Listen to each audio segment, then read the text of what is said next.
ശബരിമല ദർശനത്തിന് പോയ യുവാവിനെ കാണാതായി. ഈ മാസം 17-ാം തീയതിയാണ് 48-കാരനായ പ്രദീപ് മല കയറാനായി പുറപ്പെട്ടത്. എന്നാൽ പിന്നീട് ഇയാളെ കാണാതാവുകയായിരുന്നു.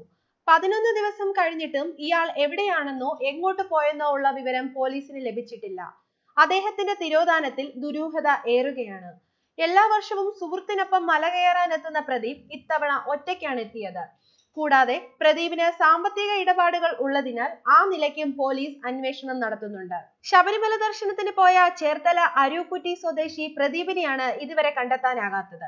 48-കാരനായ പ്രദീപിനെ കാണാതായിട്ട് 11 ദിവസം കഴിഞ്ഞു. എല്ലാ മാസവും 1-ാം തീയതി അടുത്ത സുഹൃത്തിനൊപ്പമാണ് ശബരിമലയിൽ പോകാറുള്ളത്. എന്നാൽ ഇത്തവണ ഒറ്റയ്ക്കാണ് പോയത്.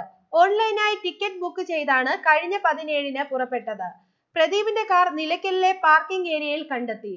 എന്നാൽ ഓൺലൈൻ ടിക്കറ്റ് അവിടെ കാണിച്ചിട്ടില്ല. പ്രദീപ് നിലയ്ക്കലിൽ എത്തിയെന്ന് പറയുന്ന 17-ന് അവിടുത്തെ CCTV പ്രവർത്തിച്ചിരുന്നില്ല. അതിനാൽ പ്രദീപ് ഇവിടെ എത്തിയോ എന്നതിന് വ്യക്തമായ ഒരു ഉത്തരം ലഭിക്കുന്നില്ല. അതേസമയം ചിട്ടി സ്ഥാപനം നടത്തുന്ന പ്രദീപിന് സാമ്പത്തിക ഇടപാടുകൾ ഉള്ളതിനാൽ ആ നിലയ്ക്കും പോലീസ് അന്വേഷണം നടത്തുന്നുണ്ട്. അരൂക്കുറ്റി കേന്ദ്രമായി നടക്കുന്ന സൗഭാഗ്യ ചിട്ടി സ്ഥാപനത്തിന്റെ മാനേജറായിരുന്നു പ്രദീപ്. തിരോധാനത്തിൽ ദുരൂഹതകൾ ഉള്ളതായി നാട്ടുകാർ ആരോപിക്കുന്നുണ്ട്. സാമ്പത്തിക ഇടപാടുകളുടെ ഭാഗമായി ചെക്ക് സംബന്ധിച്ച ചില പ്രശ്നങ്ങൾ ഉണ്ടായതായി പറയുന്നു. ഇയാൾ മൊബൈൽ എടുക്കാത്തതിനാൽ ആ വഴിക്കും അന്വേഷണം വഴിമുട്ടിയിരിക്കുകയാണ്. ശബരിമല ദർശനത്തിന് പോകുമ്പോൾ മൊബൈൽ ഫോൺ കൊണ്ടുപോകാറില്ലെന്ന് ബന്ധുക്കൾ പറയുന്നു. ന്യൂസ് ഡെസ്ക് മലയാളി വാർത്ത.